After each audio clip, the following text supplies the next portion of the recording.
আজ থেকে ঢাকার সড়কে চালু হচ্ছে পিং বাস, যেখানে চালক ও কন্ডাক্টরও থাকছে নারী।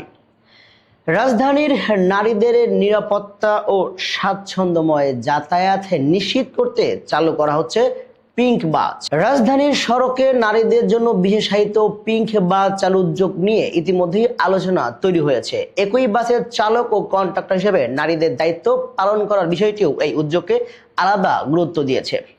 প্রশ্ন হচ্ছে, শুধু নারীদের জন্য বাস চালু করলেই কি রাজধানীর গণপরিবহনের নারীদের নিরাপত্তা ও স্বাচ্ছন্দ্য নিশ্চিত হবে? প্রতিদিন কর্মস্থল, শিক্ষা প্রতিষ্ঠান কিংবা বিভিন্ন প্রয়োজনে লাখ লাখ নারী গণপরিবহন ব্যবহার করে। ভিড়, হয়রানি, অনিরাপদ পরিবেশ এবং বাসে ওঠানামার বিড়ম্বনা অনেক নারীর নিত্যদিনের অভিজ্ঞতা।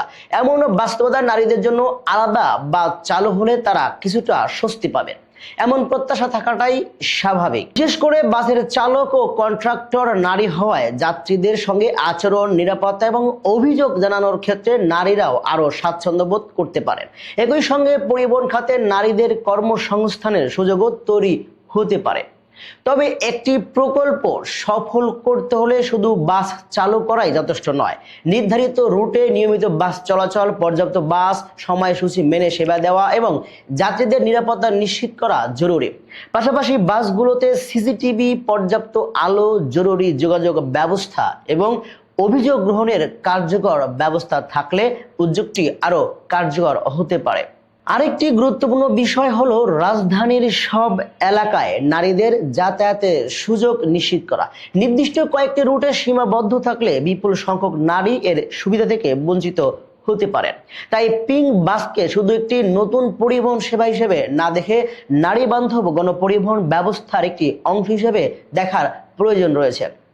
আলোচনার মূল প্রশ্ন হলো, পিঙ্ক বাস কি সত্যি ঢাকার নারীদের নিরাপত্তা যাতায়াত নিশ্চিত করতে পারবে, নাকি এটি শুধু একটি সীমিত সময়ের উদ্যোগ হয়ে থাকবে? আপনাদের মতামত কি?